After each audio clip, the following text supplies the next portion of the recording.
Slayton in Houston.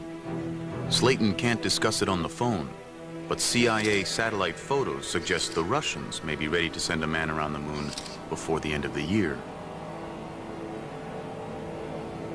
In August 1968, Borman is offered a dangerous new assignment. They wanted to know if I thought we could change our mission and take Apollo 8 and go to the moon. I said, great, I'd love to do it, let's go. And that's how it all started. One of the two men accompanying Borman will be Jim Lovell. I was ecstatic. To me, the idea of going to explore a new planet far outweighed the fear of something going wrong. Yet there is much that can go wrong. The spacecraft, the rocket, navigating across 250,000 miles. Their safe return depends on a single engine. If it fails, they're stranded at the moon with enough oxygen to live perhaps a week. The third crewman is Bill Anders. We had accepted these kinds of risks. I thought we had 1 chance in 3 of a successful mission, 1 chance of 3 of an unsuccessful mission yet surviving, and 1 chance in 3 of an unsuccessful mission and not surviving. If they were to die, it would change our view of the moon forever, knowing their bodies are up there, silently circling every 2 hours, year after year after year. 2 minutes, 10 seconds and counting.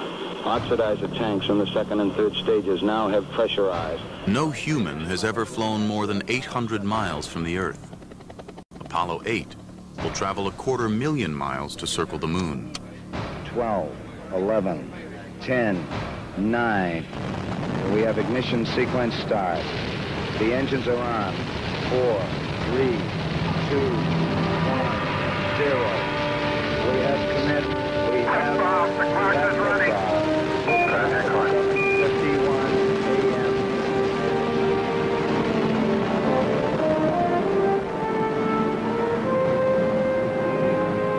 I was absolutely mesmerized by what was going on. I mean, all of a sudden you find out that, my God, the crew has left the Earth's environment. Okay, it's now on a way to another planet for the first time. It's like, holy cow, this is something. Tonight, 30 years later, Nova returns to the moon.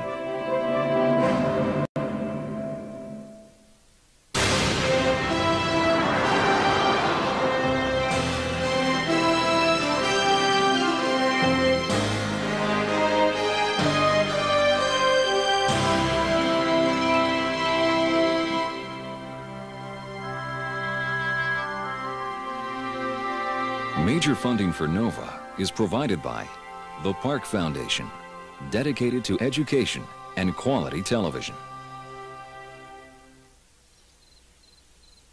This program is funded in part by Northwestern Mutual Life, which has been protecting families and businesses for generations. Have you heard from the Quiet Company? Northwestern Mutual Life. And by iOmega, makers of personal storage solutions for your computer, so you can create more, share more, save more, and do more of whatever it is you do. iOmega, because it's your stuff. And by the Corporation for Public Broadcasting and viewers like you.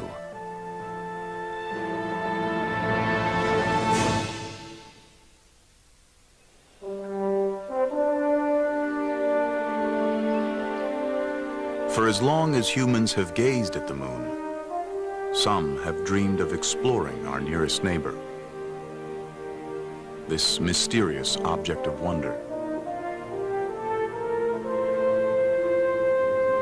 But when future generations look back, they may be surprised to learn why men first went to the moon. Because the ancient dream of exploration had almost nothing to do with what was called Project Apollo. Any idea that the Apollo program was a great voyage of exploration or scientific endeavor is nuts. People just aren't that excited about exploration. They were sure excited about beating the Russians.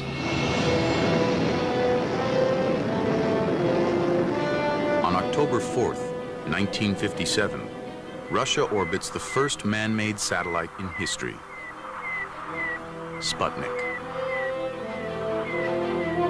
To many Americans, it's a shocking defeat, a Pearl Harbor in space. It is quite possible that an aggressor nation that dominates space will then dominate the world. We just can't let that happen. They consider the control of space around the Earth very much like, shall we say, the great maritime powers considered the control of the seas in the 16th to the 18th century. And they say if we want to control this planet, we have to control the space around it. Dr. Wernher von Braun is America's leading rocket scientist, a German engineer who created the V-2 rocket for Hitler in World War II. He now works for the U.S. Army. For years, von Braun has dreamed of exploring space. Thanks to the Russians, he'll get the chance. 9 months after Sputnik, President Eisenhower creates the National Aeronautics and Space Administration, NASA. NASA announces Project Mercury, a program to put an American in space. These, ladies and gentlemen, are the nation's Mercury astronauts. The 7 Mercury astronauts become instant heroes, Cold War warriors, ready to battle communism in space. Future celebrities like Alan Shepard and John Glenn are the public face of America's space program. But even the Mercury astronauts had no idea what was already going on behind the scenes at a little-known NASA laboratory. Here at the Langley Research Center in Virginia is where Apollo began. Even today, few Americans realize that in the 1950s, a tiny group of engineers was already planning trips to the moon. They were called the Space Task Group, visionaries dreaming remarkable dreams. One of them, Dr. Maxime Faget, will become a legend, helping to create every American manned spacecraft. In 1958, he's designing the Mercury capsule.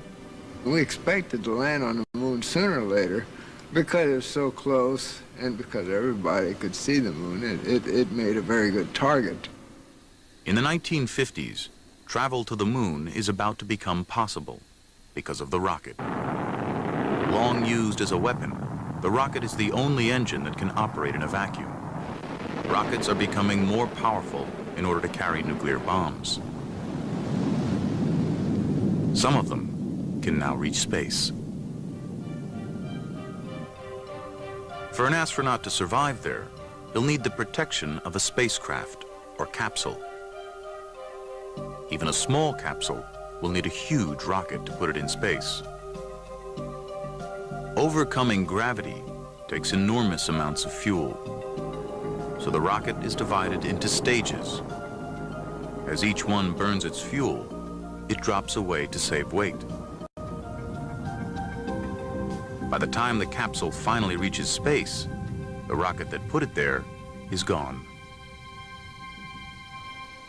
Weight is a problem for the engineers from the beginning, and it will affect every decision they make. The most basic is how they will go to the moon, what the engineers call the mode. There are 2 possibilities. The first, direct ascent, uses a single rocket to send a spacecraft to the moon. It's the way people have always imagined going.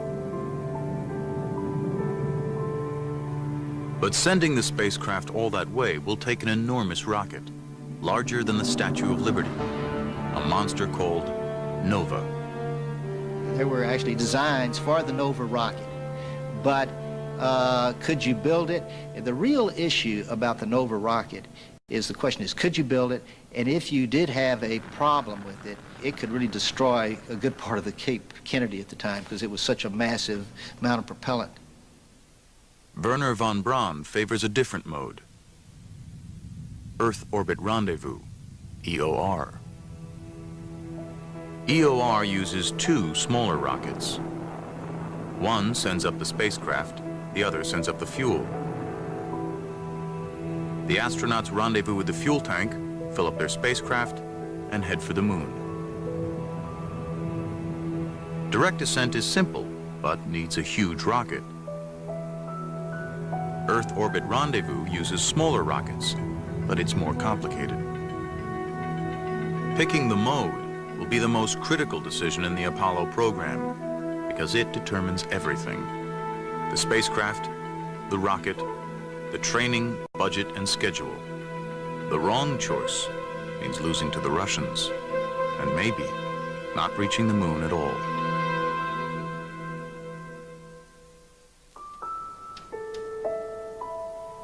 The answer was one nobody expected.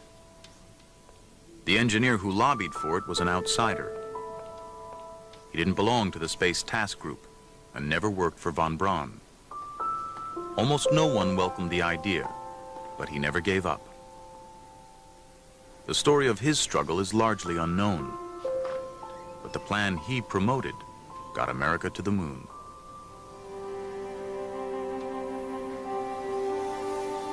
His name is Dr. John Hobolt. In 1959, he's adamant both modes, direct and Earth Orbit Rendezvous, will fail because the spacecraft needed to land on the moon is much too large. It was a vehicle about the size of an Atlas. Down at the Cape, it takes 3,000 men, a launch pad, and a launch facilities to get an Atlas off the ground from the Earth. They were going to land something the size of an Atlas on the moon backwards with no help whatsoever. I thought that was preposterous. 14 million Hobolt suggests not taking the main spacecraft down to the moon at all. Instead, the astronauts will use a separate lander, a small taxi or bug. One time we called it the Lunar Excursion Vehicle, sometimes we call it the Bug, sometimes we called it the Lunar Schooner. But the idea was that we go there, we go into orbit around the moon, then make a decision to land, so we would land with the small lander, but keep the command module in orbit. He was the lonely vigil observing everything. After we explored, we'd take off again, ascend, make the rendezvous again with the command module, dispense with the lander because it's done its job, and then we'd return to Earth in a very normal way. This is Lunar Orbit Rendezvous, LOR. By using a separate lander and not taking the mothership down to the moon, LOR saves fuel and weight. Hobolt promises LOR can get America to the moon with one rocket, and it won't have to be the huge Nova. But the astronaut's safe return depends on rendezvous, something no one's ever done, even around the Earth. Hobolt's plan requires that rendezvous work perfectly at the moon. To almost everyone, that seems insane. Well, when I first heard about Lunar Orbit Rendezvous, I said, my gosh, we don't even know how to rendezvous in Earth orbit yet. Now, how are we going to be able to assure ourselves that we could get the two vehicles together in orbit and dock together at the moon? That seemed like a very chancy thing. I remember expressions like, this is the most ridiculous thing I've ever heard of, the most unsafe thing. How could anybody go up there and land and rendezvous 250,000 miles away? John Hobolt goes on a crusade for LOR, making presentation after presentation. Though he did not invent the idea alone, Hobolt has become its main advocate, and he's beginning to annoy some powerful critics, like Max Faget. Well, Hobolt was a rather pushy guy, there's no doubt about it.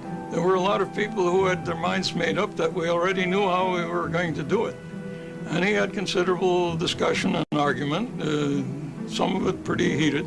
At a meeting here in headquarters, Max Faget got up on that table and pounded, and he says, don't you listen to him, don't listen, his figures lie, his figures lie.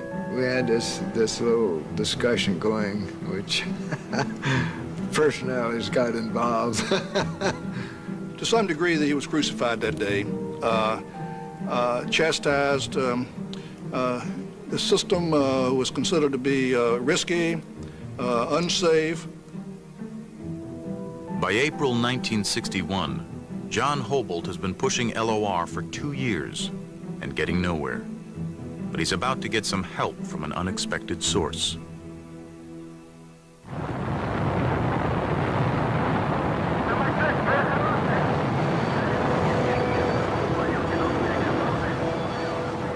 On April 12, 1961, the Russians put the first man in space, Yuri Gagarin. It's the worst defeat for America's space program since Sputnik. And it puts the pressure on a young president who's only been in office 12 weeks. Mr. President, don't you agree we should try to get to the moon before the Russians if we can? If we can get to the moon before the Russians, we should. And isn't it your responsibility to apply the vigorous leadership to spark up this program? When you say spark up the program, we first have to make a judgment based on the best information we can get whether we can be ahead of the Russians to the moon. We're now talking about a program which may be, which are many years away. The Saturn is still on a 40-hour week, isn't it, Mr. President? Saturn is still going to put us well behind. 2 days after Gagarin's flight, Kennedy has White House counsel Theodore Sorensen ask NASA what space project might beat the Russians. Their answer is a moon landing. Can we be the first to do that? Can we beat the Russians to that? They said, yes, that is sufficiently far off that the U.S. could probably, if it started now, have a chance of beating the Russians to that. That I knew Kennedy would be interested in hearing. Sorensen reports to Kennedy. In Sorensen's mind, it is the decisive moment. And he said, I think we ought to try for the moon. There are a lot of tough things we've got to figure out first, but I think that would be the way to do it, if we can do it. But not everyone agrees. Members of a committee led by Jerome Wiesner of MIT are against going to the moon, or even putting a man in space at all. Their secret report warns that the death of an astronaut could seriously embarrass Kennedy.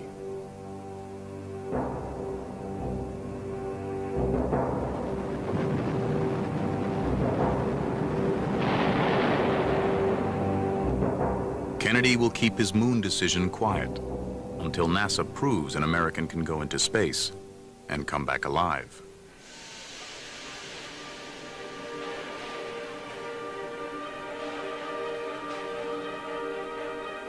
That man will be Alan Shepard. Unlike Gagarin, Shepard's flight will be shown on live television. If he dies, the whole world will witness it. An accident on the very first flight would cast a long shadow over the U.S. space program. Once again, hearts are beating faster and people are tensing. The signs of the final minutes of countdown. 10, 9, 8, 7, 6, 5, 4, 3, 2, 1. Ignition. Liftoff. Liftoff. Fire underneath the bird, and she's lifting clean. Ice coming off that redstone. You can hear the roar now. She's going up, bright flame underneath the rocket. That rocket is going up straight. She's climbing straight. He's pulling teeth now. The launch is perfect.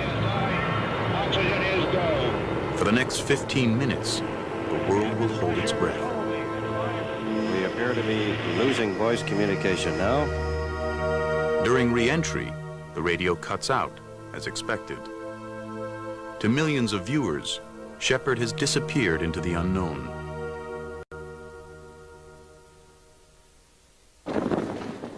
Main chute is green. Main chute is coming unreefed and it looks good. This is it. You should hear the newsmen here right now. They are absolutely screaming and shouting. They've been jumping up and down. It is a tremendously successful. With the enormous response to Shepard's flight, Kennedy will now make his moon decision public. 2 days before he addresses Congress, NASA gets a draft of the speech. And the one thing that really concerned us was that he had included the date of 1967. And we felt that that was fine for planning and for managerial purposes, but that the country should not stick its neck out to that extent. And so right there, the call put into Ted Sorensen, who said, as you can imagine, well, what do you recommend? And Jim Webb said, well, within the decade.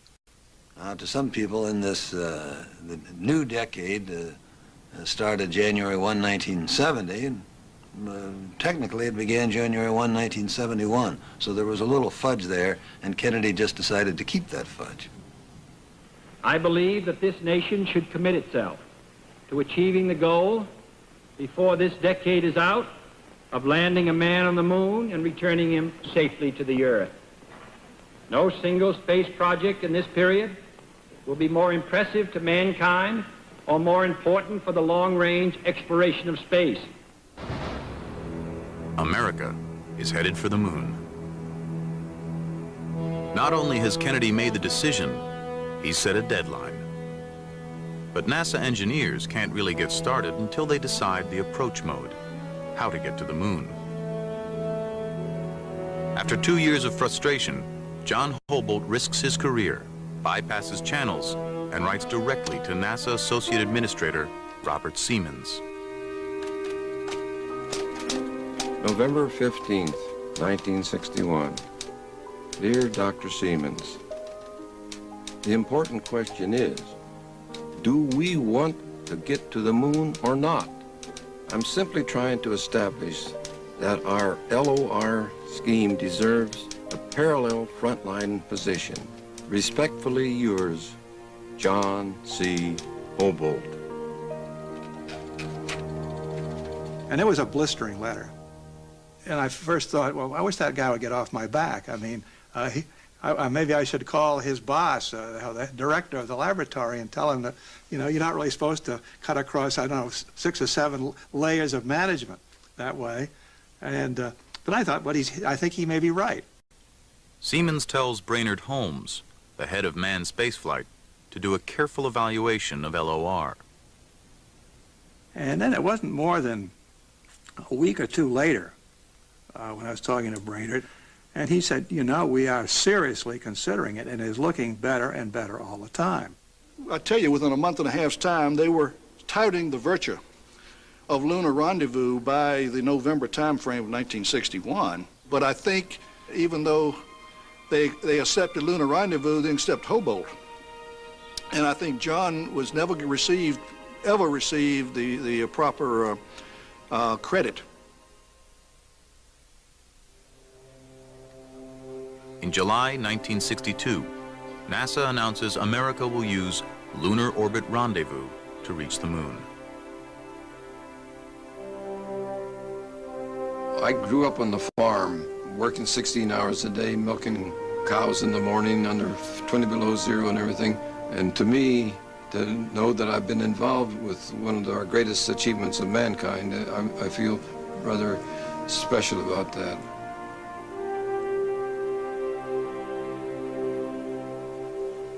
NASA has made its decision, but Lunar Orbit Rendezvous is still just theory. If it fails, the astronauts will be stranded at the moon forever. John Hobolt is convinced Rendezvous will work. Now it's up to the astronauts to prove he's right. It will take precise flying at extremely high speeds, with little margin for error. This is why military test pilots were selected in the first place. To rendezvous, they'll need a spacecraft they can maneuver, a true flying machine, controlled by the pilot.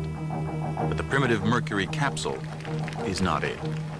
All we could do in Mercury was put it up and fire the retro rockets and bring it down. We couldn't maneuver the vehicle. We couldn't change its inclination, couldn't change its altitude, couldn't do any kind of operations in space. By 1963, Mercury's 6 flights are over. Apollo is still on the drawing board. Can 2 spacecraft rendezvous? Can man survive a 2-week trip to the moon? Can he get out of the spacecraft with nothing but a suit for protection? All essential questions, and no way on Earth to answer them. Lost between the pioneering flights of Mercury and the lunar triumph of Apollo is the program that found the answers. It was called Gemini. Nearly forgotten today, Gemini was the essential step to the moon. Gemini came along as kind of a step in the middle. As a matter of fact, we were doing Mercury, people began to work on Apollo, and then a number of people realized that there was a whole bunch of things that we could do in Earth orbit that we would like to do there before we ever went and tried them at the moon. Using a sophisticated two-man capsule not much bigger than the old Mercury, Gemini will test rendezvous, long-duration flight, and spacewalking. All important, but none more critical than rendezvous. Everything was based on doing a lunar orbit rendezvous. All the hardware was sized to do that. The performance of the command and service module, the lunar module, the Saturn V booster was all based on assumptions we could successfully do a lunar orbit rendezvous, except nobody had ever done one. In December 1965, the first rendezvous attempt in history begins. 2 Gemini flights lift off a few days apart. 1, 0. Bolton liftoff. It will be a dress rehearsal in Earth orbit for what they'll need to do at the moon. Wally Schirra and Tom Stafford will play the part of the lunar lander. They'll try to rendezvous with a mothership flown by Frank Borman and Jim Lovell. Within a few hours after their launch, Schirra and Stafford can see the other spacecraft. Hey, I think I've got it. Is that spacecraft covered? Now it's in Schirra's hands. To close in, he's got to maintain precise control, but every maneuver consumes precious fuel. The whole thing of rendezvous is exquisite timing, delicate little touches. It's all little tiny maneuvers. You had to really get in there and use both hands and pitch and roll and move and translate, and you were flying formation with it. Separated by only a few feet, each craft is actually moving over 17,000 miles an hour, like one car tailgating another at breakneck speed. Only superb control keeps them from drifting apart or crashing together. It's everything meant by the phrase, the right stuff. Ask them what their range is now. 6, what's your range? Yeah, we're sitting up here playing bridge together. We're in formation with 7. Everything is go here. We did it. Roger, congratulations. Excellent. Pretty exciting. Roger. Wally Schirra's piloting and careful use of fuel prove rendezvous can work. Wally was a perfect choice for that. Went out of his way to do it by the book and exactly within and better than the fuel consumption estimates that had been made. Following their rendezvous success, Schirra and Stafford returned to Earth. Frank Borman and Jim Lovell remain in space to try a 14-day, long-duration flight. It's a test to see what will happen to the human body on an actual moon trip. By the time we flew on Gemini, they knew that your eyeballs weren't going to change. They knew you could drink. They knew you could sleep. The fears were just, could you perform after, say, a week in space up to the level that you expected to? We really didn't know how the body would sustain that long a period, and we had to know that in order to go to the moon. Unfortunately for Frank Borman, this flight is primarily a medical experiment run by doctors. One of the things that I learned in the NASA program, if you give the doctors an inch, they'll take a mile. So I launched with an EEG, needles stuck in my head and everything else you could think of. Just to be confined in there like a sardine in a can, that was a real trial. And of course, you're sitting right next to your companion, and for 2 weeks being with Frank Borman, 2 weeks being with Frank Borman any place was a real challenge. But anyway, Frank had a book called Roughing It, which we were trying to read. We also sang to each other. Nat King Cole at that time had a very popular song, Put Your Sweet Lips a Little Closer to the Phone. Put your sweet lips a little closer to the phone. Let's pretend that you and I are all alone. That got on our minds, and we sang that damn song for 2 weeks. So we still sing it occasionally.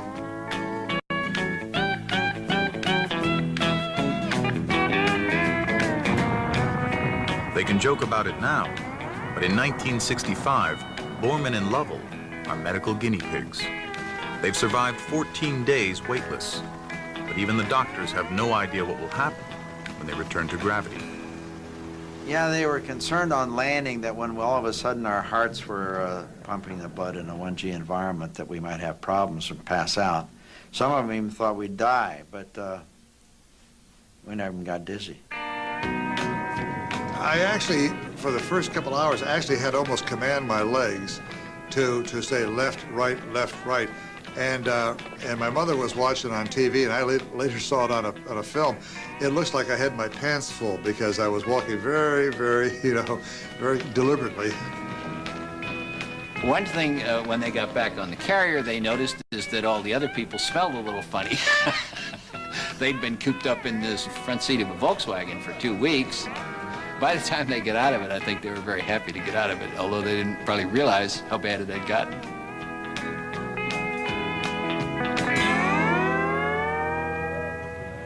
So far, Gemini has succeeded brilliantly, but the final challenge to master is extravehicular activity, EVA, or spacewalking. There's no point in going to the moon if you can't get out and walk around. NASA knows it, and so do the Russians.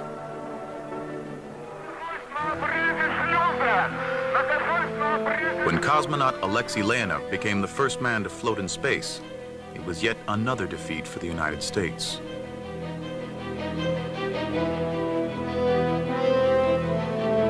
Three months later, in an effort to match the Russians, American Ed White tried it. He floated for 20 minutes and loved every bit of it. You're right in front, Ed. You look beautiful. I feel like $1 million. So far, it looks easy, but this is a dangerous illusion. Before Gemini is through, EVA will put the lives of 3 astronauts at risk.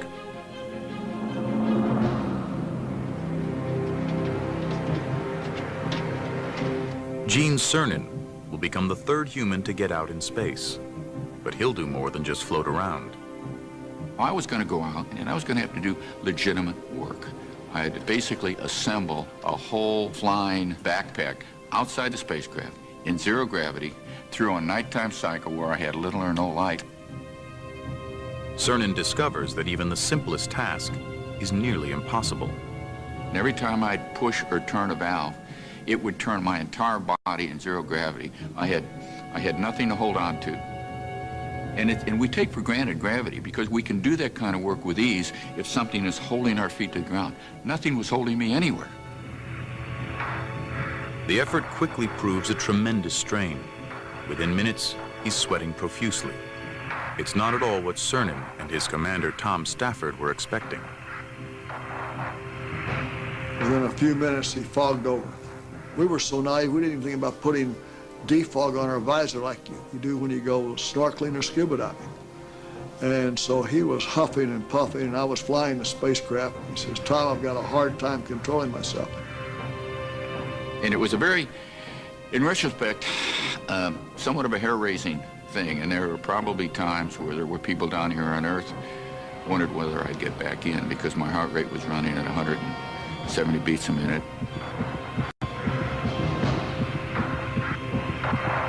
I said, "Hey, this is not a good situation at all."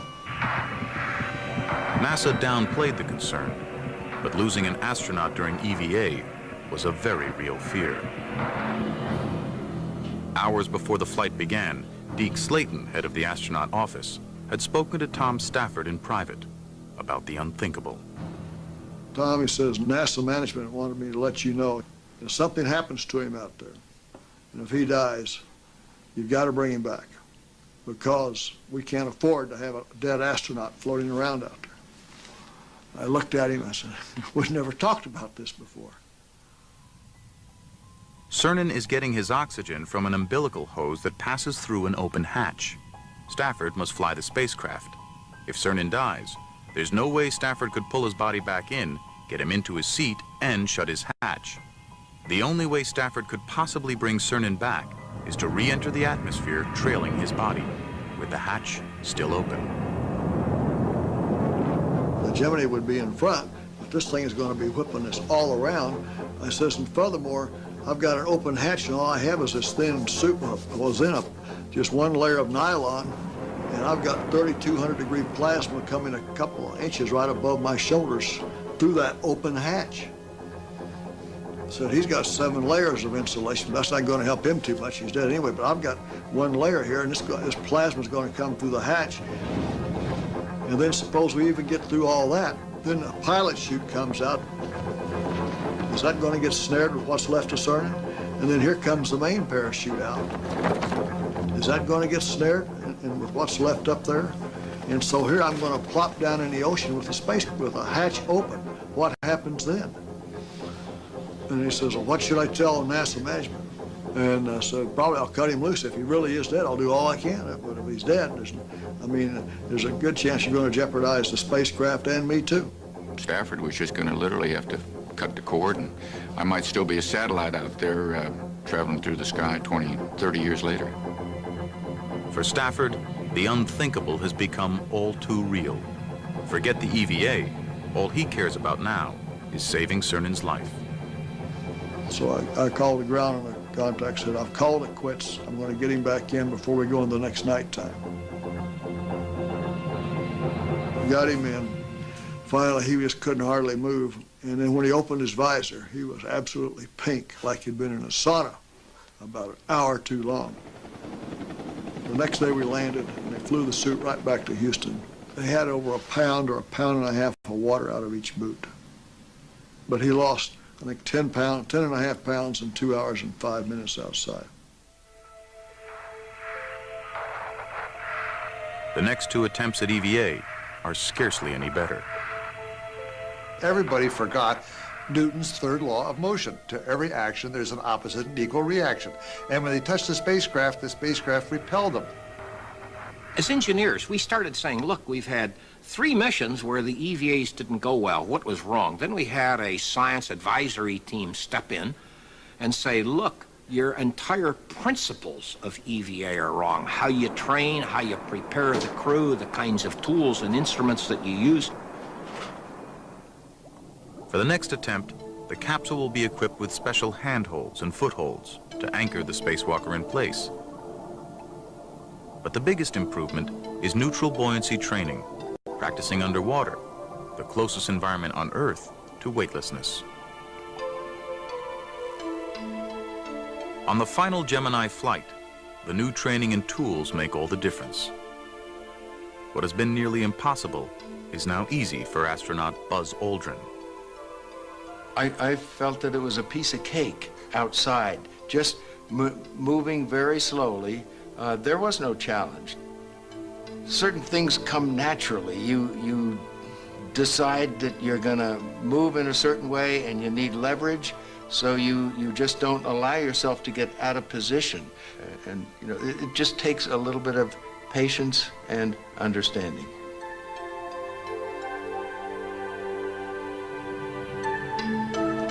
In November 1966, Gemini comes to a triumphant finish.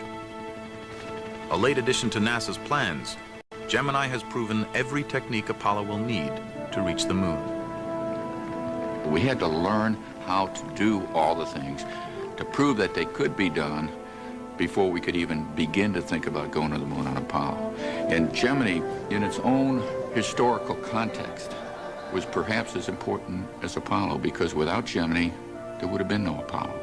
We had finally figured out how to do EVAs without fogging up the visors. We'd figured out how to do rendezvous. We figured out how to do long-duration flights. Now, suppose we had never done any of this.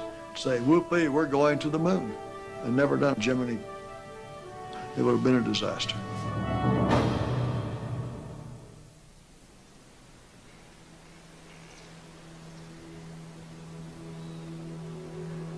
But the almost unbelievable success of Gemini is not a harbinger of things to come.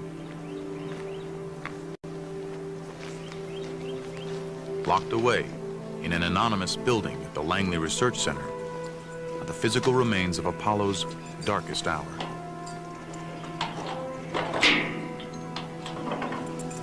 The artifacts stored in this building have not been shown to the public in a decade.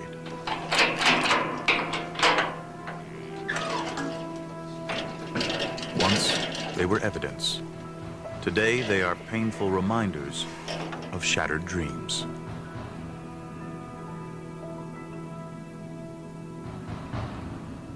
In 1967, the high hopes of America's moon program were all riding on this spacecraft.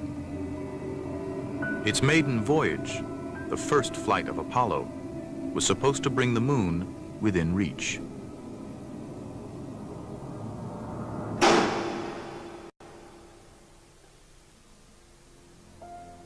But it was not to be.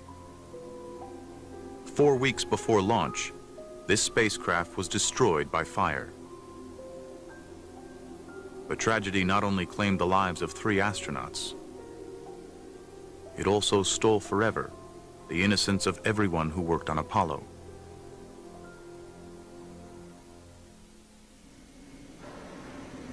It is January 1967, 10 weeks since Gemini ended. The new Apollo spacecraft is nearly ready for its first test flight. The crew is Gus Grissom, Ed White, and Roger Chaffee. Chaffee is a rookie. This will be his first flight. Ed White flew once in Gemini. He was the first American to walk in space. Gus Grissom, one of the Mercury 7, is the most experienced. This will be his 3rd flight, and he intends to go even farther. Gus, what do you think your chances are for an Apollo flight? I think they're pretty good. I expect to be around for most of the Apollo program. You think you will one day make one of the trips to the moon, then? I'm planning on it. Shortly before launch, there are 2 critical tests. One is for leaks. They seal the capsule, pump up the pressure inside, and see if it holds. The second test is a practice countdown, a dress rehearsal for launch. The crew is in the capsule, the hatch sealed, and the spacecraft filled with pure oxygen. To save time, NASA does both these tests at once. They check for leaks at high pressure, while the crew is inside, in pure oxygen. The combination is lethal. We had 15 psi of pure oxygen in that spacecraft. And at 15 psi of oxygen, aluminum burns. After years of doing this same test on every Mercury and Gemini capsule, NASA has become complacent about pure oxygen at high pressure. On January 27th, 1967, their luck runs out. There are communication problems, and Grissom is frustrated. You copy? No, I didn't read you, Chuck, at all. I can't read you, Chuck. You want to try the phone? How are we going to get the moon? We can't talk between 3 buildings. I can't hear a thing you're saying. Jesus Christ. Did you guys talk together up there at the command module? I said, how are we going to get the moon? We can't talk between 2 or 3 buildings. Ironically, the end of the test is to be an emergency escape drill, but it never gets that far. At 6:31 p.m., somewhere in miles of wire, a spark jumps. I was looking at a TV on my launch director's console. I saw a flash, and the spacecraft really burst into flames. We heard these screams in the intercom coming from the spacecraft, and we heard the people on the pad yelling about a fire. In the high-pressure oxygen, the fire quickly becomes an inferno. Seated in the middle, Ed White is desperately trying to release the hatch, but the hatch opens inward. When the spacecraft was pressurized, there was no way Ed White could pull that hatch inward. I mean, it was tons of force holding that hatch closed. It takes pad technicians 5 minutes to get the hatch open. And when they did, our crew had expired.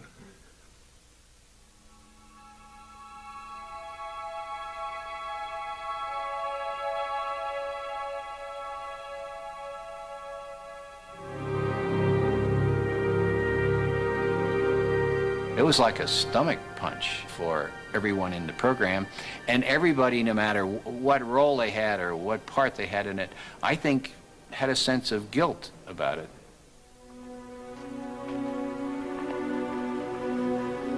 Somewhere along the line, one of us must have missed something, and therefore we let our crew down.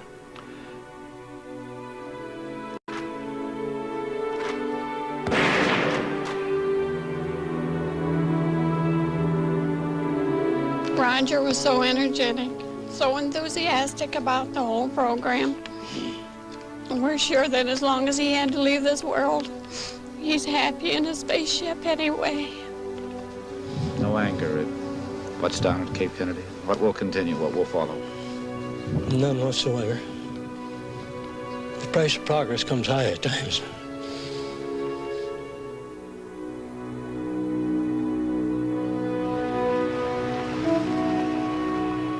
In the aftermath, NASA conducts a painstaking investigation and finds the Apollo spacecraft is full of design flaws and sloppy workmanship. Worst of all is poor quality wiring, the most likely cause of the fire.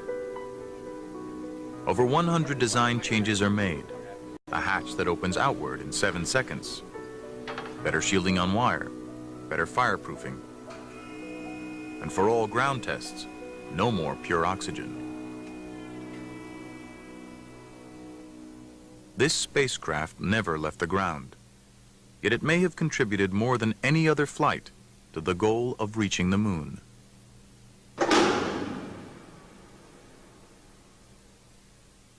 I hesitate to say this, but I have to say it. I don't think we would have gotten to the moon in the 60s if we had not had the fire. That's a terrible thing to say, but I think it is true.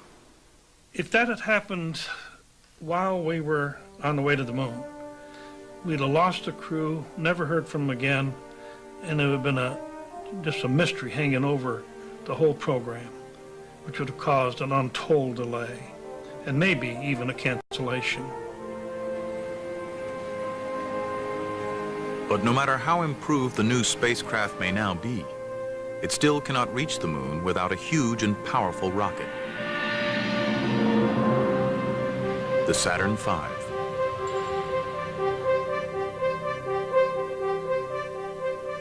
Mercury and Gemini used reconfigured military rockets intended to carry warheads. The Saturn V was created solely to explore space. It stood 363 feet tall. It weighed 6 million pounds, but over 90% of that weight was fuel, 1 million gallons. All that fuel didn't last long. The 5 engines of its first stage burned 15 metric tons of it every second. This was the only rocket that could send Apollo to the moon. And there was a time when no one knew if it would even work. This incredible machine is the creation of Wernher von Braun and his team at the Marshall Space Flight Center. Within NASA, the Marshall Group is notorious for being extremely cautious engineers. Some of the people in the headquarters referred to Marshall as the Chicago Bridge and Iron Works. All of their vehicles were very conservatively designed with safety factors that I think were probably excessive by today's standards at least. However, there's one thing that has to be acknowledged. They worked. But von Braun's conservative engineering has a downside. His team works slowly, testing their rockets one stage at a time. At this rate, it will be years before the Saturn V is ready. Dr. George Miller, director of manned spaceflight, sees a way to cut the schedule. Test the whole rocket at once, an all-up test.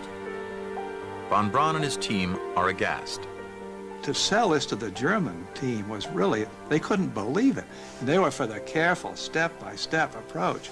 And their reaction was that you must be out of your mind. You wouldn't do that, would you? And that literally was what they said. Von Braun has good reason to be nervous. The Saturn has the power of a small nuclear bomb. thousands of parts must work perfectly, or it may explode without warning. Just to get it off the ground, huge mechanisms must function with split-second timing. A giant steel gantry with enormous service arms. 5 remain connected until the rocket starts to move. Under the launch stand, a huge flame deflector channels exhaust away to the sides. Without it, the hot gases would bounce straight up and the rocket would destroy itself. 4 hold-down arms bolt the rocket down until it has correct thrust. When the arms release, they must all let go within 50 milliseconds, or the Saturn will tip over. Now the 5 remaining swing arms, 20 to 30 tons each, must retract in seconds. The bird has to climb some 2 inches before the arm starts to swing. And that's an emotional time, I must tell you. By 1967, rocket and launch complex are ready. T-minus 60 On seconds. November 9th at 7 a.m., Rocco Petrone's launch team lights the candle. You count up, and at 6 seconds, roughly, you give the first signal to burn.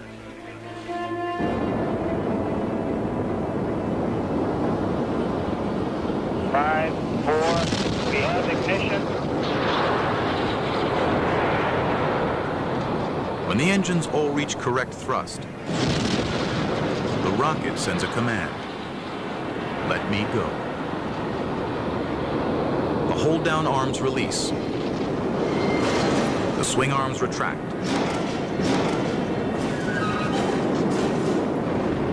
The Saturn V is on its own.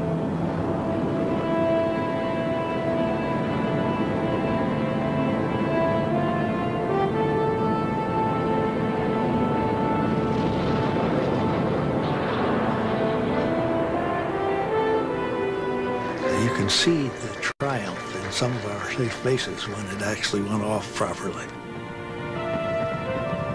And that was with Werner and some of his team there. And they said, we just can't believe it. It all worked. To me, it was the opening of the space age. Once we had that bird launched, I knew then it was just a matter of time till we got to the moon.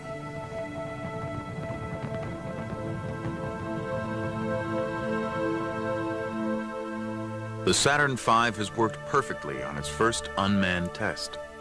In little more than a year, Frank Borman, Jim Lovell, and Bill Anders will become the first men to ride a Saturn V. It will take them all the way to the moon. 30 years later, Nova joins Borman, Lovell, and Anders at a reunion in Chicago, a chance to look back on the perilous journey that was Apollo 8, and to recall the mysterious way it began. North American Aviation. Frank Borman, please. This was all super secret. They wouldn't even discuss it or allow us to discuss it over the telephones. Yeah. And that's why the reason I had to fly back to Houston and get told in person. And then, even though we had changed our mission... Didn't you know before you actually got on the airplane that there was going to be a change? I did not know. I did not have any idea until I walked into Slayton's office. Honest to God. Well, let me ask you, what did he give you an option, or did he say the mission has been changed? No, he said that the Russians, the CIA had heard that the Russians were going to launch before the end of the year, and that Lowe was coming up with this plan to send Apollo 8 to the moon, and what did I think about it? I thought, I think it's a hell of a good idea. It'd take me 30 seconds. I committed you guys. See that, Bill? He said, hey, Bill and Jim would really love to do that. 3 days after leaving Earth, Apollo 8 is approaching its target. But the moon is invisible, hidden in shadow, lost in total darkness. It was very black. All there was we could see over our shoulder was a black hole with no stars. We assumed that was the moon. In fact, the only time of the flight that my hair kind of crawled on the back of my neck, going into this big black hole.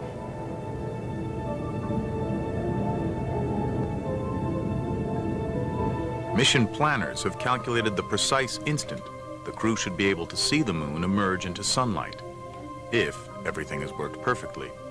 One of the things that would tell us if we were on track or not was a certain point in the flight plan when we'd look down and see the sunrise impacting the lunar surface. And I remember the awe that I had for the people that had done all this calculation. At the exact second we were supposed to see it, there it was. Something caught my eye out of my window. And these were the lunar mountains coming up the window. It is humankind's first look ever at the far side of the moon. It was a lot rougher than the front of the moon, the side that's always exposed to the Earth. We were like three school kids looking into a candy store window. Our noses were pressed against the glass. We forgot the flight plan. Then, something happens that no one has predicted, and it turns out to be an even more amazing sight. When I looked up and saw the Earth coming up on this very stark, beat-up lunar horizon, an Earth that was the only color that we could see, a very fragile-looking Earth, a very delicate-looking Earth, I was immediately almost overcome with the thought, you know, here we came all this way to the moon, and yet the most significant thing we're seeing is our own home planet, the Earth. Though their mission is to photograph the moon, all three men focus on the Earth. Bill Anders takes a picture that gives humanity its first look at our home as it really is. Earthrise.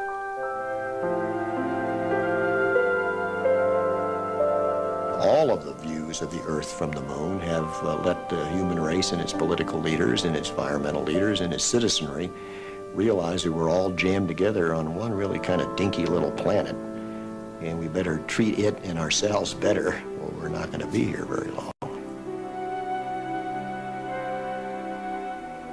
As fate would have it, it is Christmas Eve. NASA has planned a live television broadcast from around the moon. We were told that we would have the largest audience that ever listened to a human voice when we made our TV broadcast from the moon on Christmas Eve. And the only instructions that we got from NASA, do something appropriate. The largest audience in history. The first words from another world. But what should they say? I didn't want to take the time to worry about that when we had so much else. And Cy Borgen, who was a friend of ours with the U.S. Information Agency, suggested, how about reading from Genesis? So that's how it happened. We are now approaching lunar sunrise, and for all the people back on Earth, the crew of Apollo 8 has a message that we would like to send to you. In the beginning, God created the heaven and the earth. And the earth was without form and void, and darkness was upon the face of the deep. And the Spirit of God moved upon the face of the waters. And God said, "Let there be light." And there was light. And God saw the light, that it was good. And God divided the light from the darkness. There's a lot of times in my life when I've been brought to tears by just the power, the immensity, the beauty of what we were doing, and this was one of those days. And God saw that it was good. And from the crew of Apollo 8, we close with good night, good luck, a Merry Christmas, and God bless all of you on the good earth.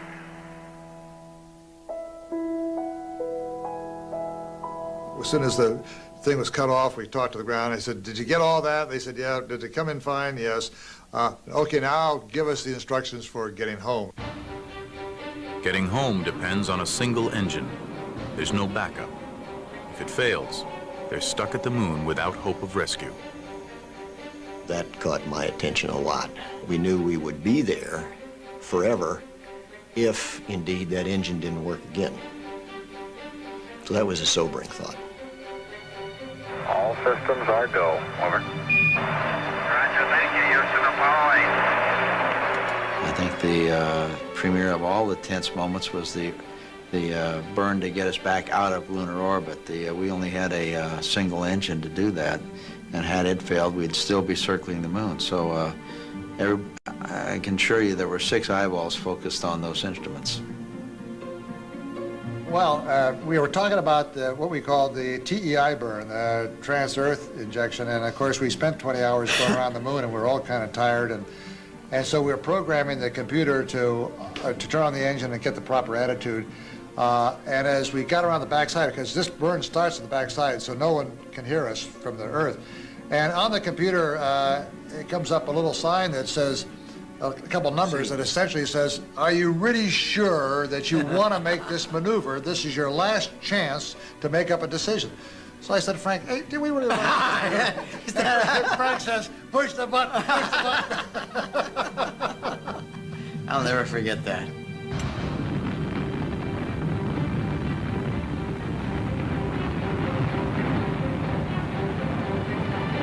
The engine works. They're on a path back toward the Earth. But how accurate is their course? In 3 days, Apollo 8 will hit the Earth's atmosphere at 25,000 miles an hour. They must come in at exactly the right angle. Too shallow, and Apollo 8 will skip off like a stone on water. Too steep, and they will be incinerated. And we had to come 240,000 miles to hit something that was a re-entry target about the size of a letter slot, seen from about 4 miles away. We had to slide the letter into that slot. And the initial throw was good enough that that letter went right through the middle of it. On the re-entry, Bill hadn't flown before, so Lovell and I were kidding him all the time about how exciting the re-entry was going to be and this and that and the other thing, and that don't worry, we were going to be all right. And then about halfway through the re-entry, the Apollo was so much more spectacular than Gemini that Lovell and I were both scared. We shut up. Yeah. You remember that? With its Earthrise photograph and reading of Genesis, Apollo 8 has struck a universal chord, moving the human spirit all across the world. I think the high point of my space career was Apollo 8. I say that because we were the first 3 people to leave the Earth, to go to the moon, to see the moon, the far side, but also the first people to see the Earth as it really is.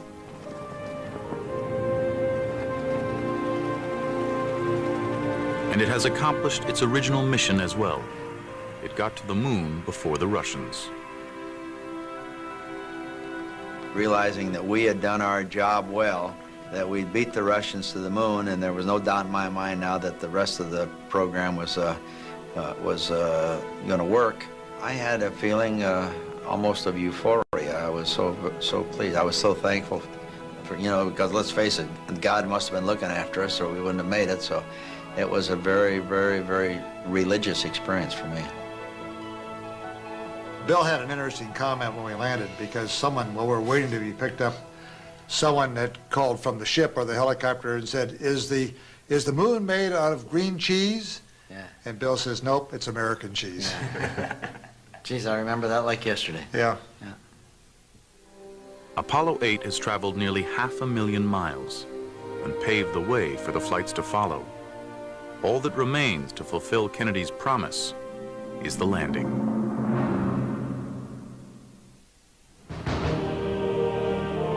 Early in 1969, the Russian threat resurfaces. CIA satellite photos reveal 2 Soviet rockets, larger than any detected before. Soviet Union, by whatever circumstances, had a very, very clever, aggressive space program, and they made maximum use of everything they had. When they started their very large booster, for example, our satellite photography showed that this was definitely a lunar landing vehicle. Top secret film footage, only recently seen in the West, now confirms the scale of the Russian effort. The Soviets had constructed a massive new launch complex at the Baikonur Cosmodrome, 1,500 miles southeast of Moscow. Inside the main building, a lunar lander was under development. The Soviets, too, were planning a lunar orbit rendezvous approach to the moon. And their rocket, known as the N-1, boasted 30 engines in the first stage alone. and stood 35 stories high. They had a huge rocket, size of the Saturn, with many more engines on it than the Saturn, which they were planning to go to the moon with. The Soviets began testing the N-1 under conditions of utmost secrecy. No one outside a tiny Soviet elite ever knew of these launches. But the CIA surveillance photos are proof enough that the race to the moon is not yet over. There is little time to savor the success of Apollo 8. Kennedy's deadline is fast approaching, and NASA's lunar lander is not yet ready to fly.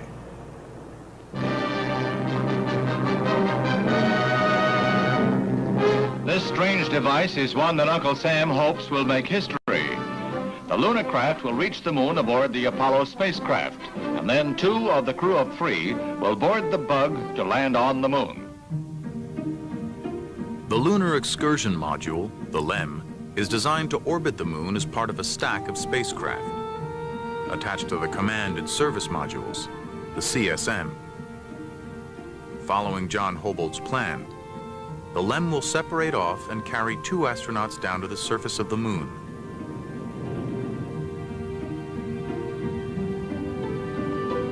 The ascent stage of the LEM will bring them back to dock with the CSM and return to Earth.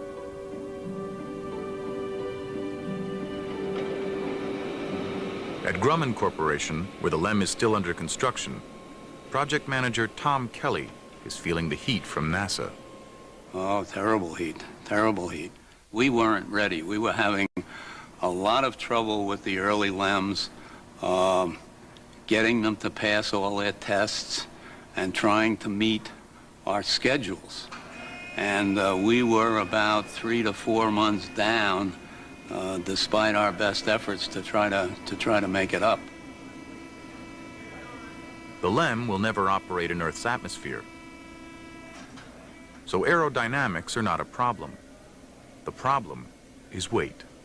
For every pound of weight that was brought down to the lunar surface and then back up into lunar orbit, you had to add 3 pounds of rocket propellant. So it was a 4-to-1 growth factor on weight. We went back very painstakingly through everything and cut out weight. For example, the skin, the aluminum alloy skin of the crew compartment was about 12 thousandths of an inch thick. That's equivalent to about 3 layers of Reynolds wrap that you would use in the kitchen. Inside the crew compartment, too, everything is pared down to the bare essentials. There were no seats. In order to save weight, we had eliminated seats. This enabled us to put the pilot's eye very close to the window so we could minimize the size of the window and still have a very wide field of view outside the window.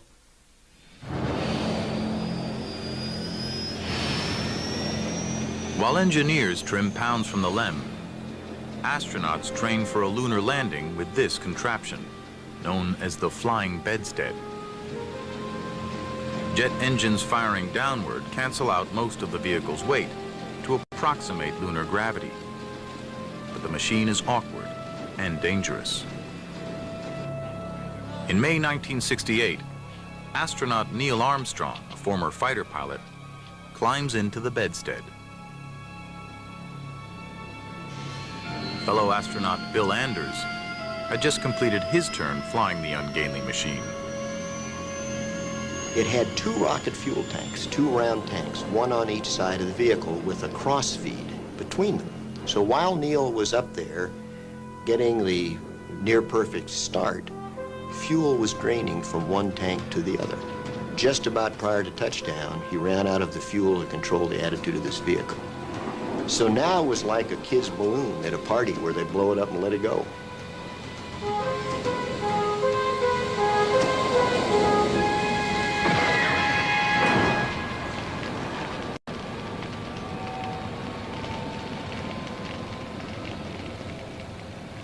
Armstrong managed to eject just in time.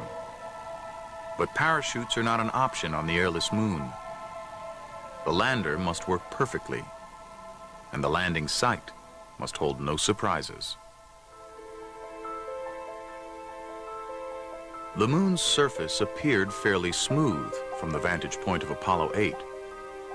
Plenty of wide, flat plains where the LEM could set down safely. But close-up photos beamed back from unmanned probes tell a different story. Deep craters, towering mountains, boulders bigger than houses litter the landscape. One scientist warns that the LEM could sink beneath the surface into a thick layer of lunar dust. The landing site must be chosen with great precision and from 250,000 miles away. Charged with this task are two geologists, then fresh out of graduate school, Farouk Elbaz and Jim Head. One of the big problems was if you landed even on a flat surface on the edge of a crater, some of these craters had slopes of 10 to 15 degrees in the inside. And of course, if the lunar module pitched over and landed, they would just keep going over. And that was not something you wanted to have happen because obviously you couldn't get off the moon if that were the case. So there were lots of different problems. That would have been a really interesting one right next to here, but I'm not sure it would have been a very safe landing. Yes. Not the least of their problems is dealing with the competing expectations of the scientific community and NASA engineers. The engineers wanted to do the simplest possible thing to get the person there and return them safely. And the scientists want to say, wait, we're going to be on the moon, let's run over here, and that's going to be interesting over there, and how do we get to this, and why land in this dull, boring place? Look at the mountains. And you can imagine saying to an engineer, we don't want to land on a flat surface, we want to land on the side of a mountain. Like, whoa, get real. The engineers prevail. The first landing attempt will aim for the edge of a broad, flat area known as Mare Tranquillitatis, the Sea of Tranquility.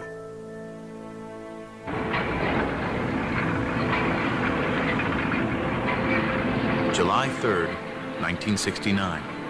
As Apollo 11 inches toward Pad 39A, the space race ends, suddenly, in a ball of fire. The CIA learns that a giant Russian N-1 moon rocket has blown up during a test launch at Baikonur. It will take the Soviets months to recover, if they ever can. NASA officials debate whether to pause and catch their breath, but all systems are go. The LEM has been trimmed down to flying weight. Just 2 days before launch, NASA gives the final go-ahead for a landing attempt. The astronauts, Neil Armstrong, Buzz Aldrin, and Mike Collins, know that many peg their chances of actually reaching the moon's surface at 50-50. If they fail, NASA has 2 more rockets and 2 more crews ready to go before decade's end. On July 16th, over 1 million people flocked to Cocoa Beach, Florida, across the bay from the launch site. The crowd is filled with politicians, television stars, ordinary people, all hoping to witness history being made.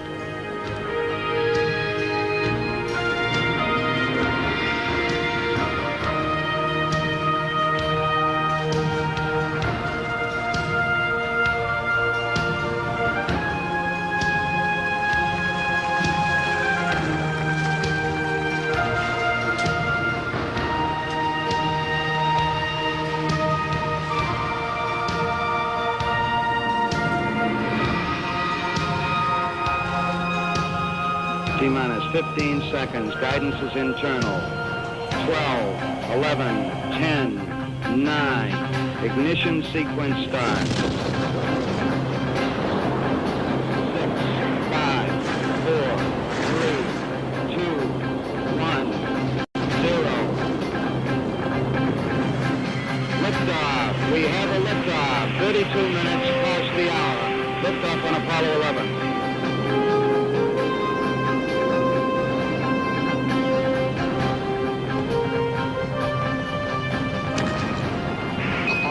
This is Houston. You are confirmed to go for orbit.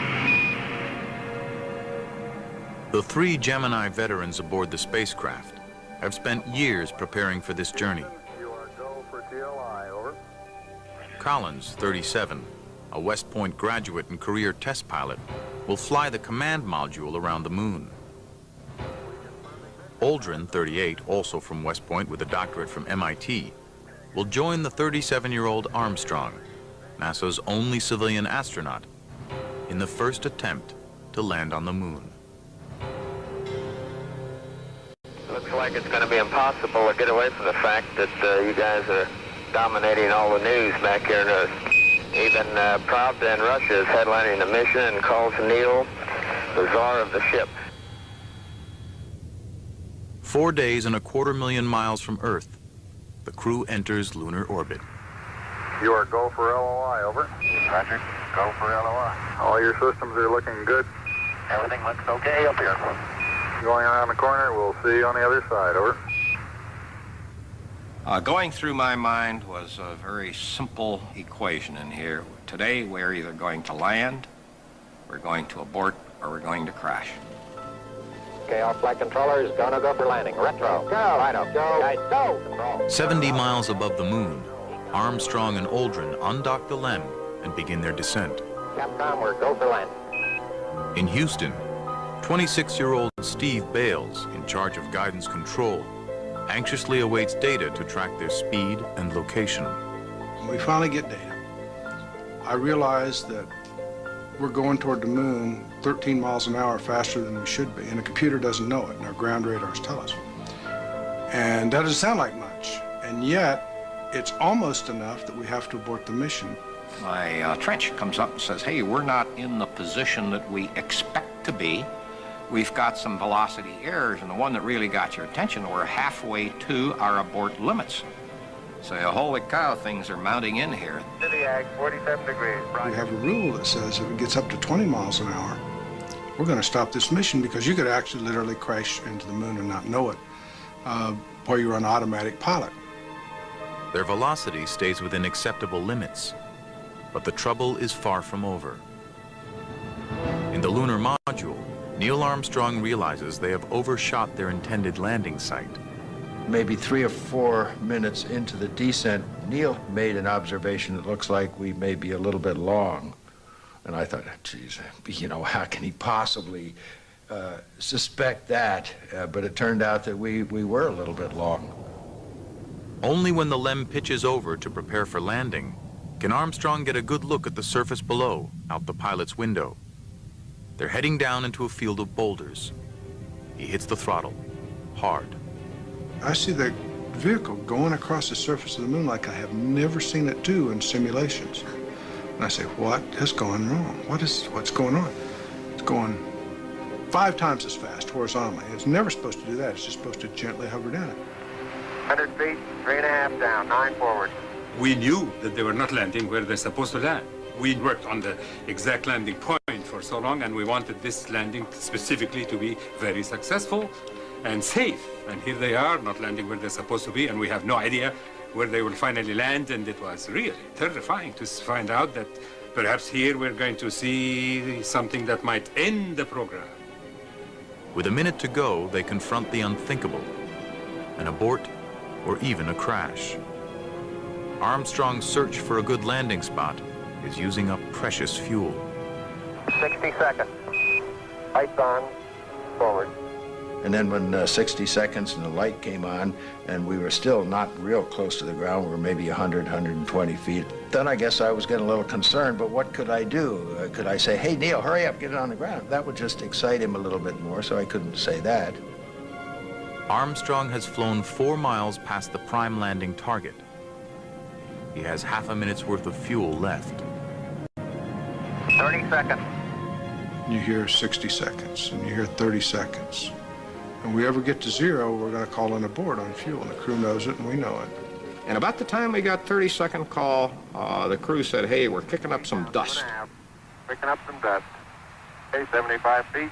And we knew then that we were close, and there, I knew that no matter what I would say or do from now on, this crew was going to go in for the landing.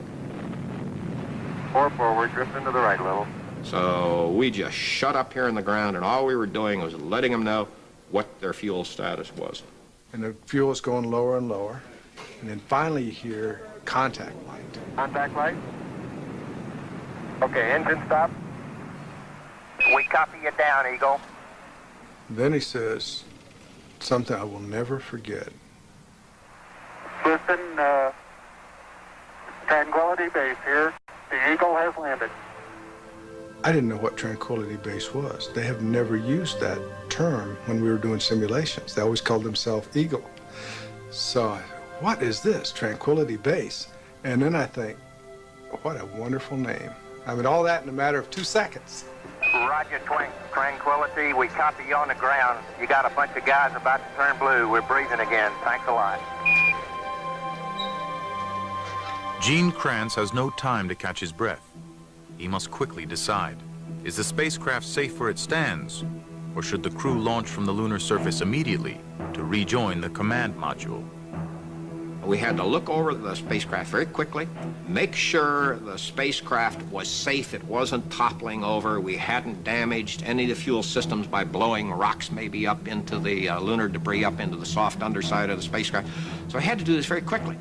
And after about 2 minutes, then it's too late, really, because if you were to lift off after 2 minutes after the normal landing, Mike Collins is going round and round, and he's too far ahead for you to catch up to him in a reasonable time.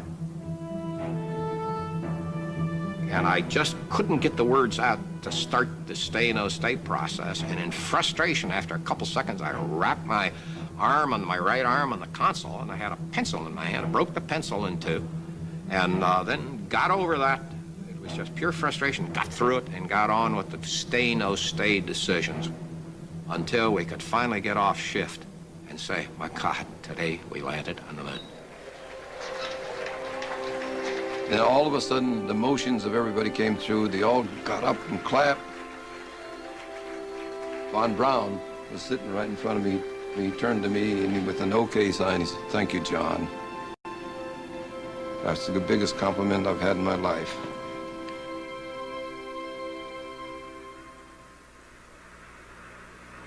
That's one small step for man, one giant leap for mankind.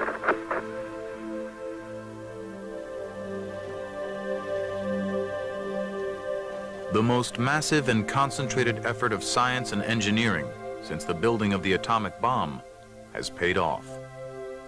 The cost has been high, $20 billion, and the lives of 10 astronauts, Soviet and American.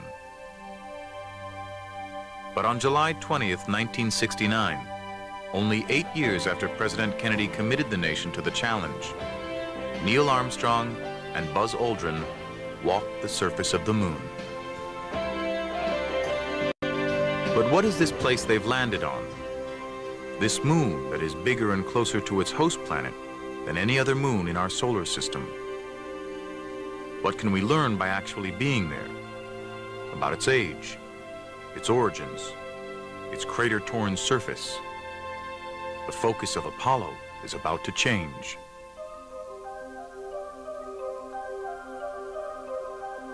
Armstrong and Aldrin bring back precious samples from the moon that are immediately sealed away in airtight vaults. The first pieces of another world.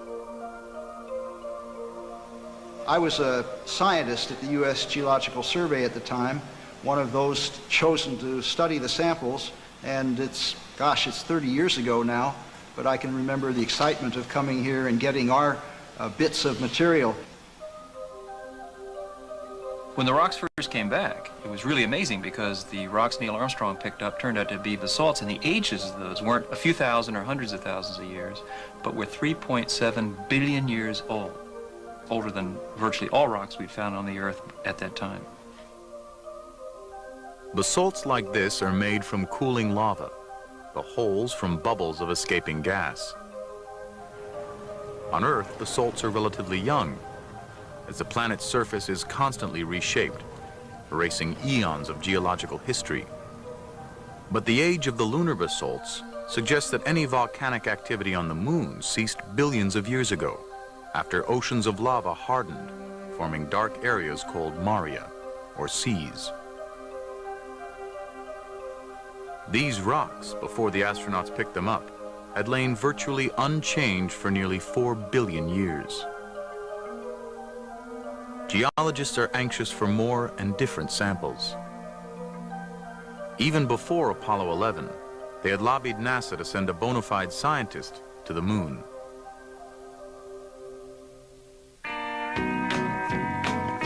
Back in 1965, a group of scientists had been selected to train as astronauts, the first who had not come up through the ranks as test pilots. When the scientist astronauts were selected, they were all nice guys, but who needed them? You know, I mean, they can't fly. None of them knew how to fly. We had to send them to flight school. We felt like basically they were taking up space. They didn't have the qualifications that we felt were essential, and that was to be a fighter pilot. You know, living, breathing, gung-ho fighter jock. There were 2 MDs, 2 engineers, 1 physicist, and a PhD geologist the astronauts nicknamed Dr. Rock. The whole idea of volunteering was with the possibility of actually taking my science and my interests to the moon. Jack took a long time to get through flight training. I remember at the time saying that if God had meant man to fly, it wouldn't have made him Jack Schmitt. But these guys, they were good. I mean, they were sharp people, but they were cut from a different mold. We also felt like they were, would kind of undermine the office on our official positions, which was kind of like anti-doctor, anti-scientist. Hell, we were astronauts. We could be anything we wanted to be. We were a little arrogant. There's no question about it. And for every scientist that flew, one of us would not. Schmitt would never be completely accepted in the test pilot fraternity, and he didn't expect to get to the moon himself. But he used whatever leverage he had to push NASA to liven up its approach to geology training. My impression was that the pilot astronauts were bored.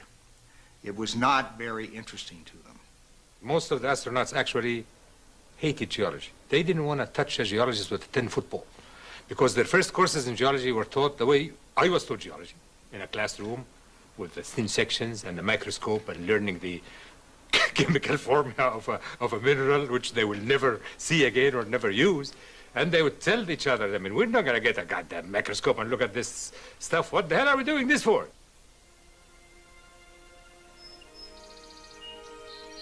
To spark the astronauts' enthusiasm, Schmitt recruited his own source of inspiration from his days at Caltech, Dr. Lee Silver. What I was trying to do initially was convince them that they could make important contributions to the science.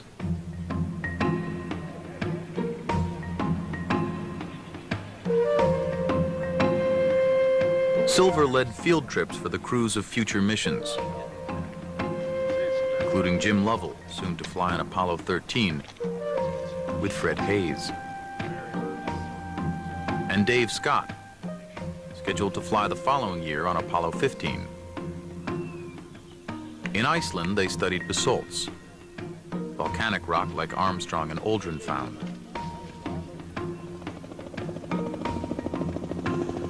At Meteor Crater, Arizona, they found samples of a kind of compressed fragmented rock called breccia. Finding breccia on the lunar surface could prove that the moon's vast craters were formed not by volcanoes, as many once thought, but by the fiery bombardment of meteor impact.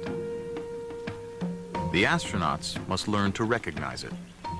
You have to think about these people as not a typical set of undergraduates who were going out on a geology field trip.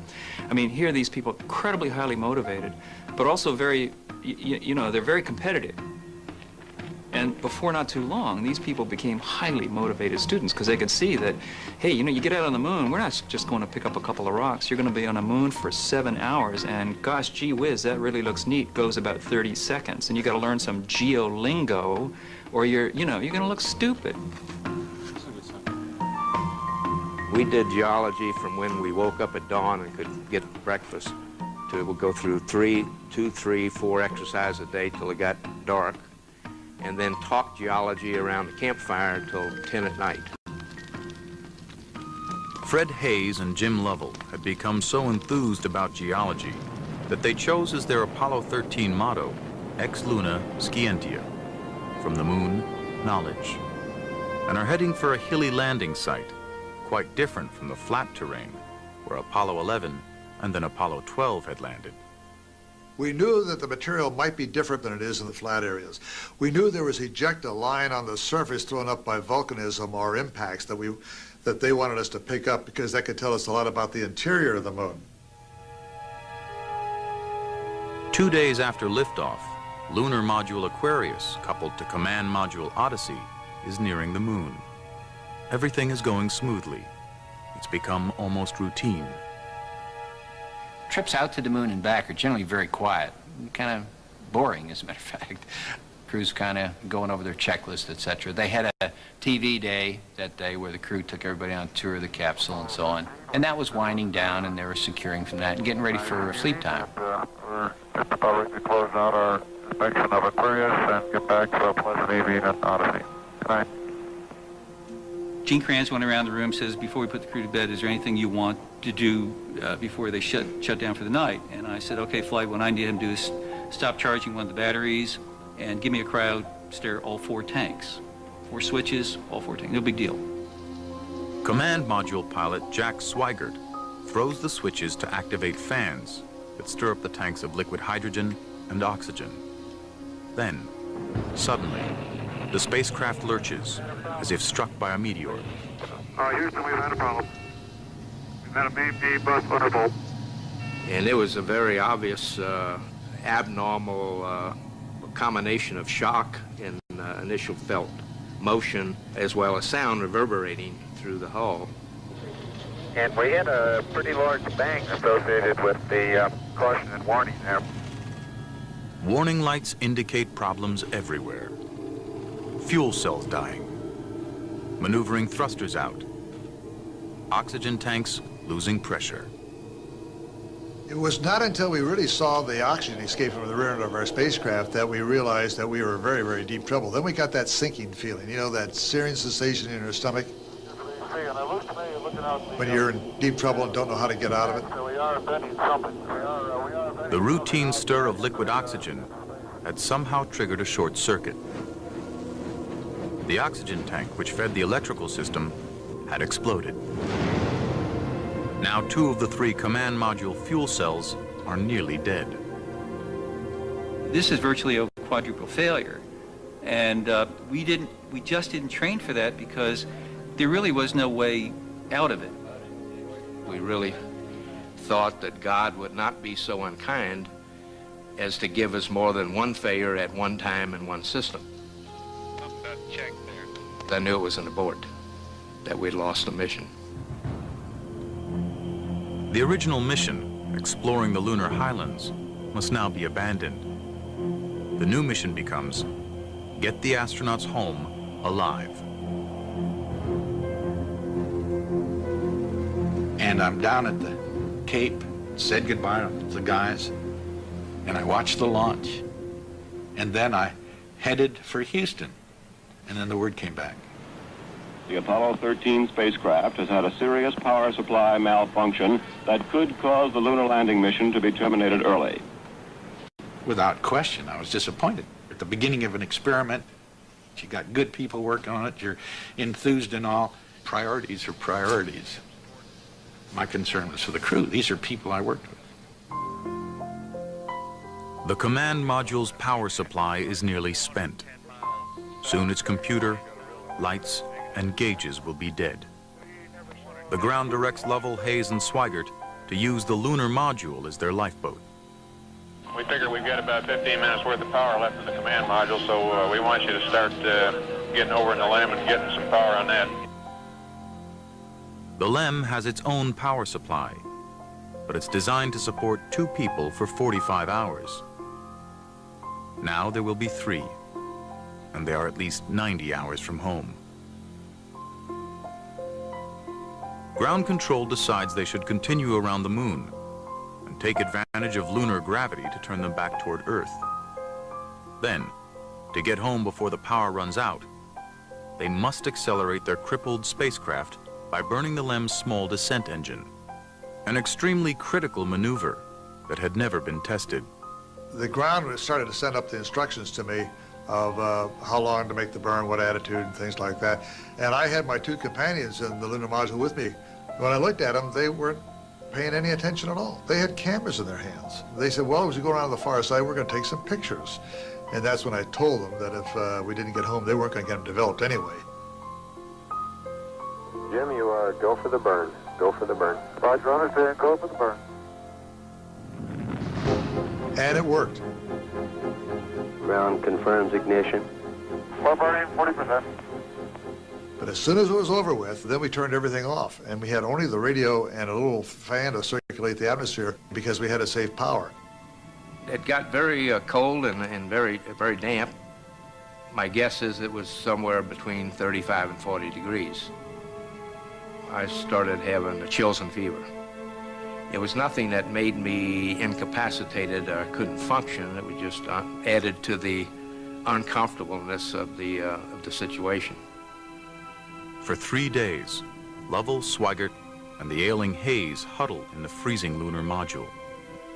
There was little to do but wait and hope their re-entry heat shield hadn't been damaged by the explosion.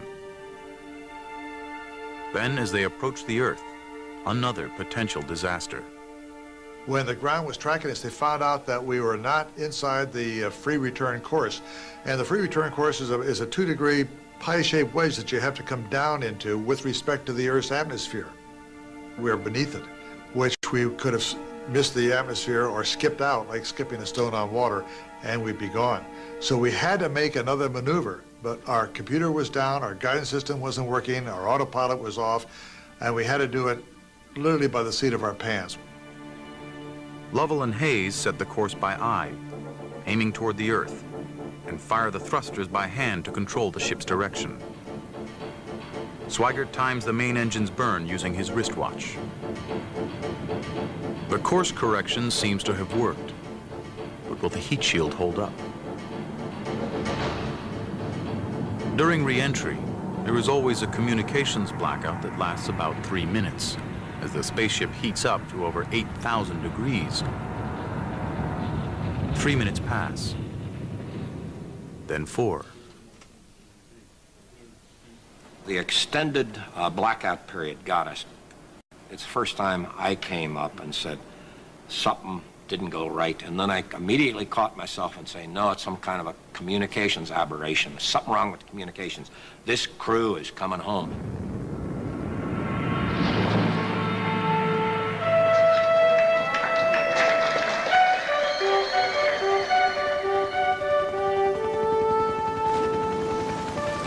I cried. As soon as I saw those parachutes, it was literally the tears flowed. And I think this was true for many of the people.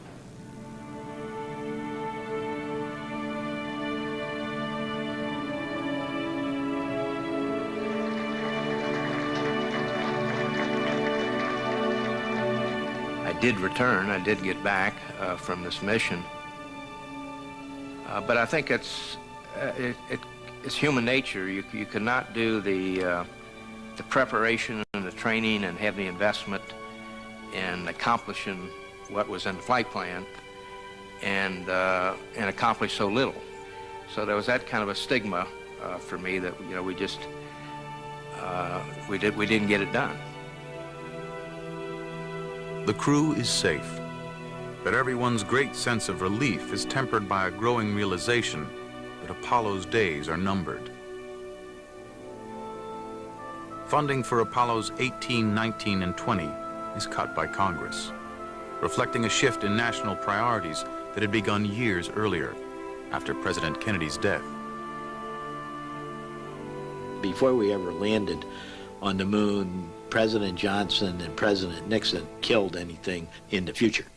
President Johnson, because he was having trouble with Vietnam and the Great Society. President Nixon, because I think he was a good politician, and the moon had gotten to be controversial even before we landed. Scientists are determined to glean everything they possibly can from the last few Apollo flights. The new lunar rover will give them more bang for the buck. Lee Silver is delighted. Now his astronaut geologists can range several miles from their landing site and carry hundreds of pounds of samples. Dave Scott will command Apollo 15, the first to take the rover into space. NASA actually stretched the rubber band about as far as you can go. They extended the capability of the lunar module. The propulsion system was better, the guidance was better.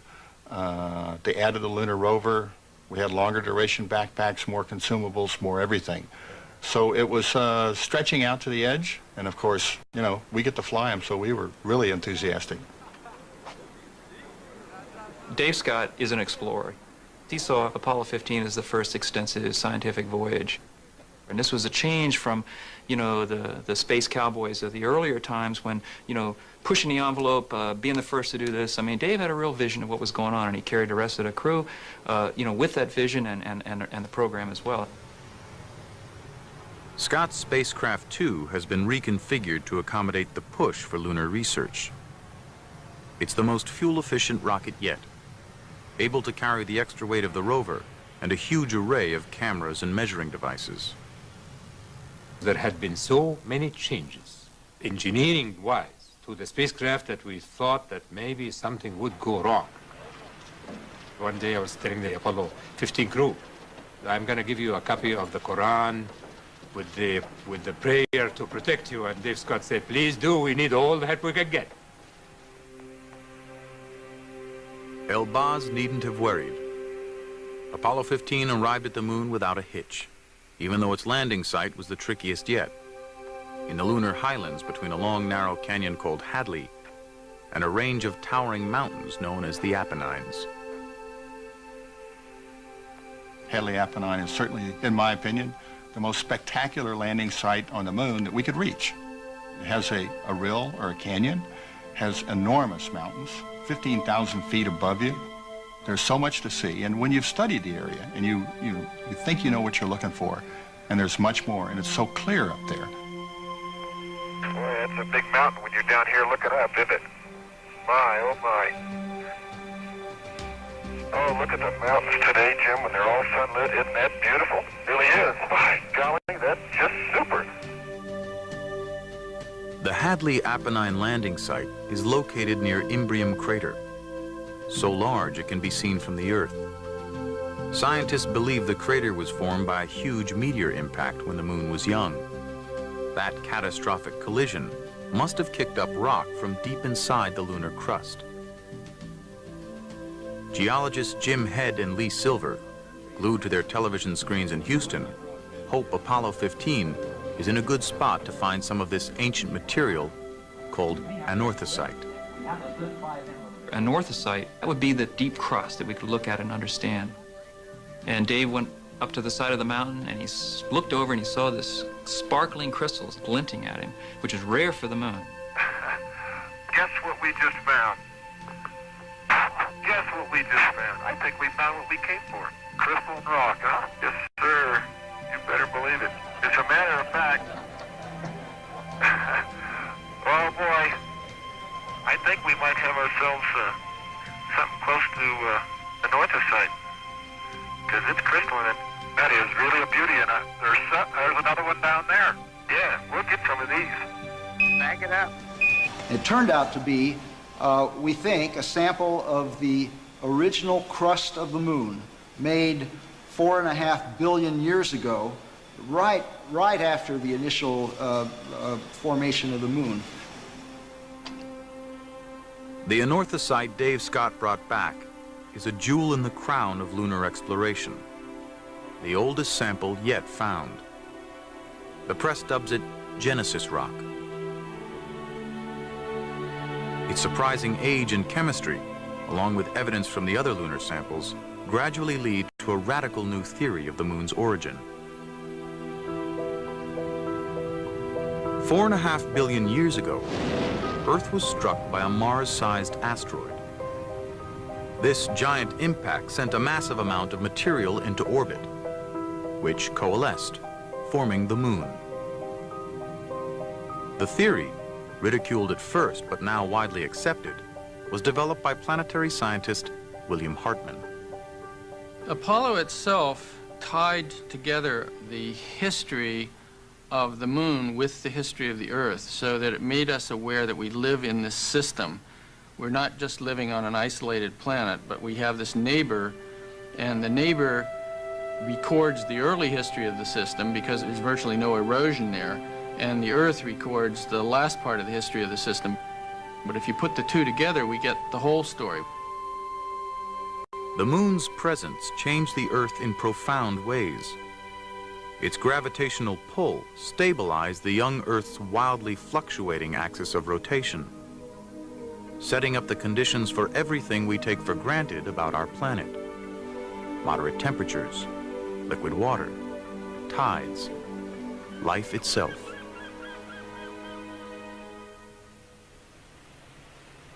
December 1972.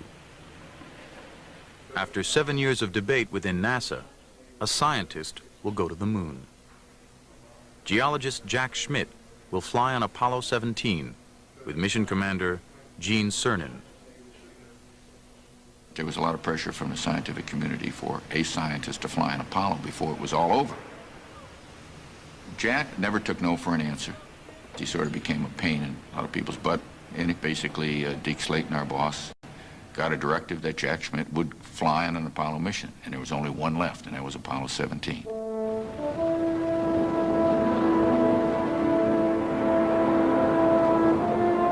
Three and a half years after Neil Armstrong and Buzz Aldrin had set out for man's first lunar landing, the last moonshot lights the midnight sky at Cape Kennedy. The only Apollo night launch is precisely timed so the crew can touch down in the clear light of the lunar dawn.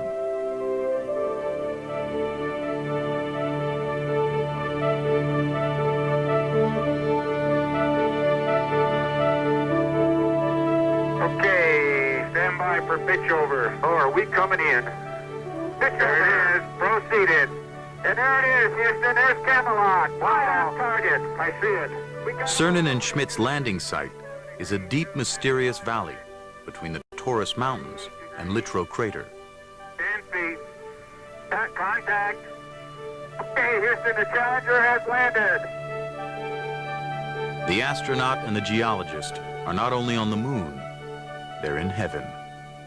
I was strolling on the moon one day in the merry, merry month of December. Now, May's a month. We were in a valley deeper than the Grand Canyon, one of extraordinary geological variability, one that we now are finally going to have a chance to explore.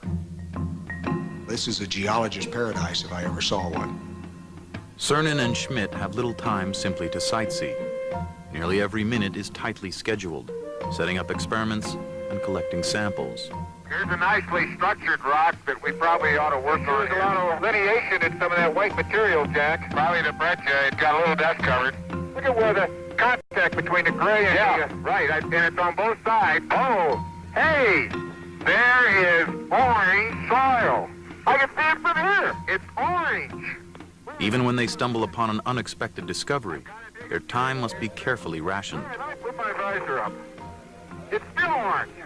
They got to leave at a certain time regardless of what we got. Guys, we don't have that much time. I know, Bob. I know. You're going to leave the moon at a certain time, and you have to work everything in. And you have to get through that frustration of not having enough time to do everything you want. After 3 days of 7-hour EVAs, Schmitt and Cernan have collected over 200 pounds of samples. Now their supplies of oxygen and water are nearly spent. Gene's finished with the core tube, then we should be able to go. Cernan and Schmitt head back to the LEM, ending the explorations of Apollo. But neither man could have guessed they would be the last moonwalkers of the 20th century. When they write the history books and they say man landed on the moon from 1969 to 1972, and then did not go back for at least 30 years, maybe 40, maybe 50. I hope not, but maybe that long. It'd be sort of hard to explain, I guess, as a historian. We could have run more missions, but in historical perspective, gosh, it's only been, 30 years. That isn't long. When you look at the major explorations in history, there are hundreds and 200 years between the major events. So we're regrouping now.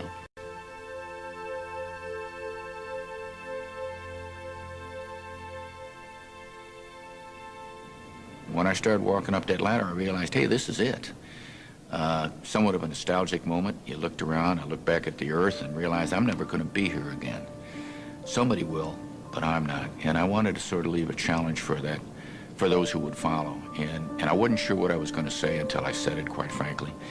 And I wanted to have our challenge, the challenge of Apollo, sort of have something to do with the destiny of those who follow. Here's the challenge. The door's open, the door's cracked.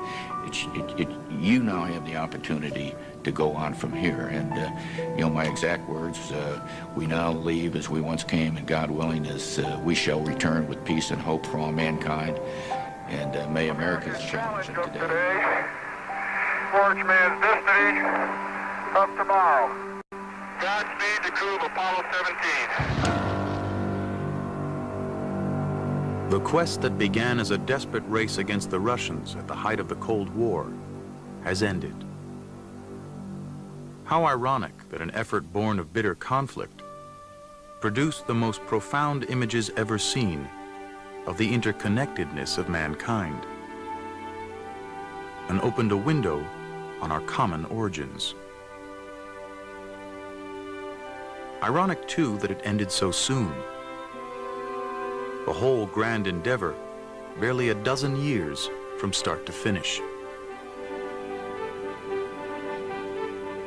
Today, the abandoned launch platforms loom like some 20th century Stonehenge, monuments to the incredible achievements of decades past. Surely, man will return to the moon and venture beyond. But in the new millennium, it will most likely be private enterprise, not political necessity or even scientific curiosity that will propel the efforts. But wherever we may go in the universe, those first visits to another world, from 1969 to 1972, will always live in human memory as Chapter 1 of the Great Adventure.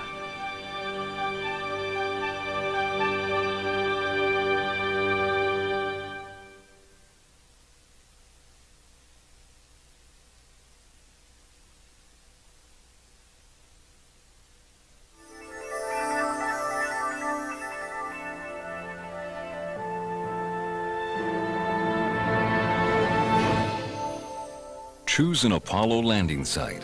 Explore the lunar surface yourself. See what the astronauts saw. 360-degree images put you in control on NOVA's website.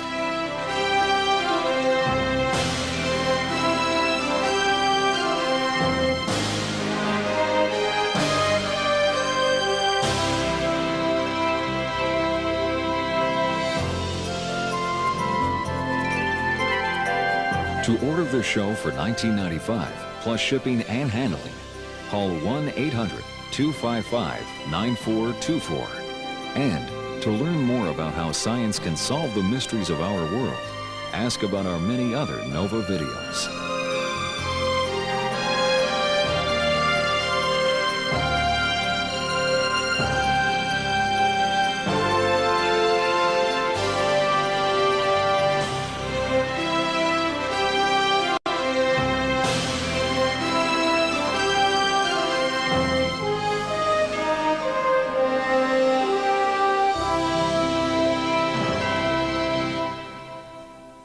NOVA is a production of WGBH Boston.